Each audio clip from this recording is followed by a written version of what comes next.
Number 15. Akira Fudo, Devilman Crybaby, Episode 10, Season 1.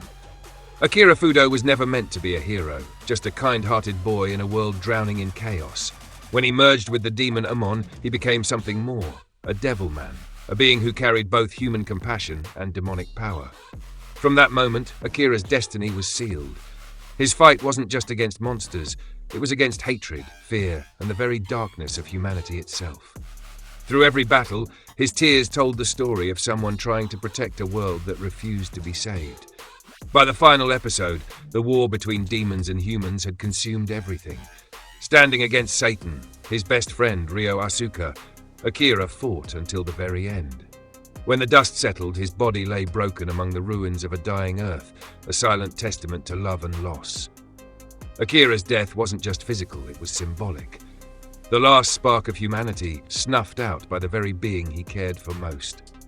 Some say Devilman Crybaby's ending isn't about death, it's about empathy surviving in a world that forgot how to feel. Number 14. Lucy Niu Elfen Lied, Episode 13, Season 1. Lucy, known also as Niu, was born into a world that hated her from the moment she opened her eyes. A Diclonius, a mutant with invisible arms called vectors, she spent her life caught between humanity and monstrosity. Beneath the violence and blood that followed her every step, Lucy was just a broken girl searching for a place to belong. Throughout the series, she's torn between two versions of herself. The innocent, childlike Niu who longs for love, and the vengeful Lucy who answers cruelty with carnage. Her story builds toward one of anime's most unforgettable final moments, when she returns to the home of Kota, the boy she once loved, and faces her fate. Surrounded by soldiers and gunfire, Lucy stands tall, a fragile smile hiding years of pain. The gunshots echo through the rain, her silhouette fading with each blast. There's no glory, no redemption, just peace after years of torment. Lucy's death isn't about defeat, it's about release. After a lifetime of blood and sorrow, she finally finds silence. It's a moment that breaks you quietly, reminding us that even monsters can long for love. Number 13. Petra Roll. Attack on Titan, Season 1, Episode 21, Crushing Blow. Petra Roll was one of the most promising members of the elite Survey Corps, handpicked by Captain Levy himself for her skill, loyalty, and heart. Behind her soldier's strength was a quiet gentleness, the kind that made her teammates feel human in a world built on fear. She wasn't just fighting Titans, she was fighting for a future where people could finally breathe without walls around their hearts. During the 57th expedition beyond the walls, Petra's team faced a new and terrifying enemy, the female Titan. They fought valiantly, but one by one, their formation fell apart under her overwhelming power. When Petra lunged into battle, there was no hesitation, only courage. But in an instant, that courage met its cruel end. The female Titan slammed her body into a tree, her blood marking the bark like a cruel signature of fate. When Levi found her lifeless body, the silence said everything words could not. She wasn't just another casualty, she was proof that even the brave are fragile in a merciless world. Petra's death reminds us that in war it's not just lives lost, but dreams shattered quietly beneath the weight of duty. Number 12. Chelsea, Akame ga Kill, Episode 17, Kill the Curse. Chelsea was more than a cheerful assassin. She was clever, observant, and deeply human beneath the mask of a killer. Joining Night Raid, she brought balance to a team drowning in tragedy. Her ability to disguise herself was her greatest strength, but in the capital, even cunning can't outsmart cruelty. After taking down the sadistic serial killer Kurome's ally, Chelsea was ambushed and overpowered. She accepted her fate calmly, her final thoughts resting on her friends and the dream of a better world. When her lifeless body was displayed in the city as a warning, it wasn't just gruesome, it was heartbreaking. The capital wanted to crush hope, but Chelsea's courage became eternal. Her death isn't about defeat, it's about belief, the kind that burns quietly even when the light fades. Number 11. Luke Valentine Hellsing Ultimate, Episode 2. Confident, arrogant, and dangerous, Luke Valentine thought he understood monsters.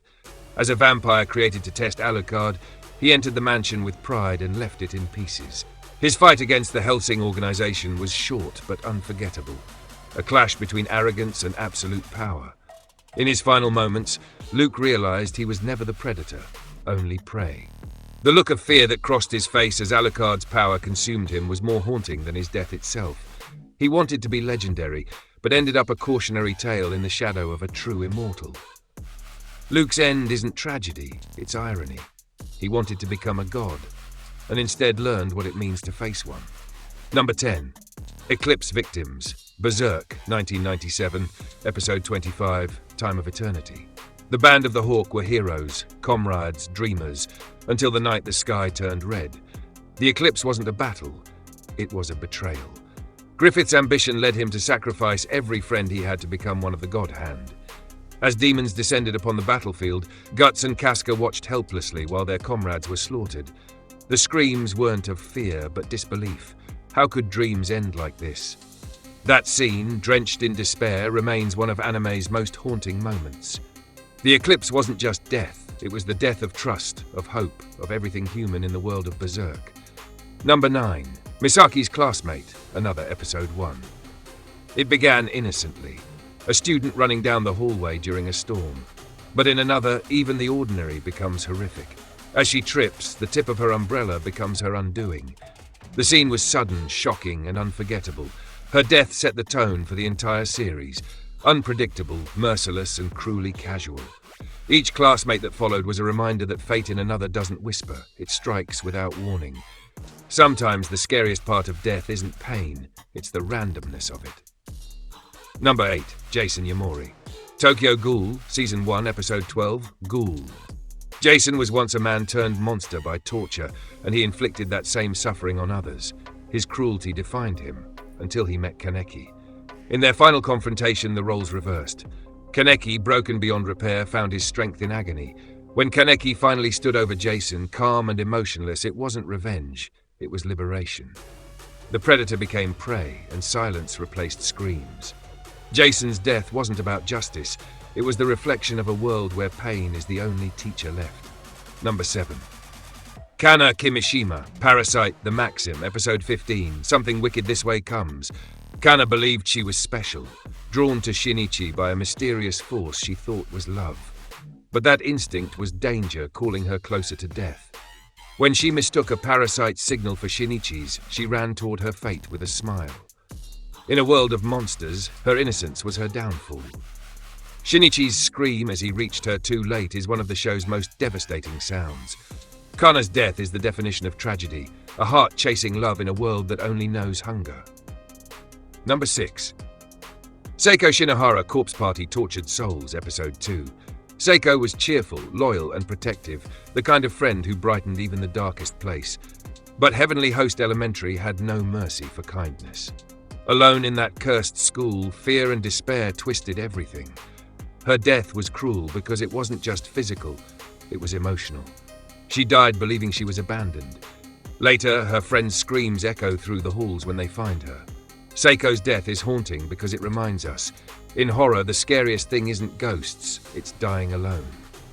5. Rina's Victims. Higurashi When They Cry, Episode 6, Season 1.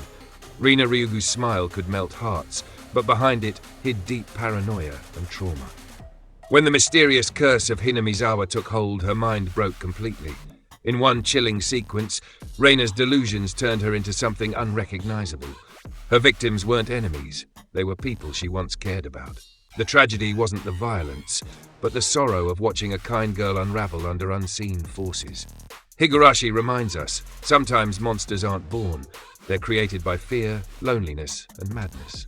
Number 4. Mikako Satsukitane, Heaven's Lost Property, Forte, Episode 12. Behind her flirtatious charm and comedic presence, Mikako hid a darker intelligence, a girl born into privilege, yet fascinated by chaos. Her death came suddenly during a clash that blurred the line between comedy and tragedy. In her final moments, Mikako revealed a rare vulnerability.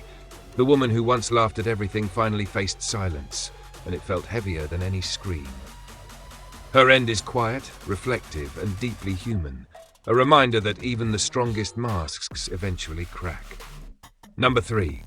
Nina Tucker, Full Metal Alchemist Brotherhood, Episode 4, An Alchemist's Anguish. Nina Tucker wasn't a soldier or a weapon.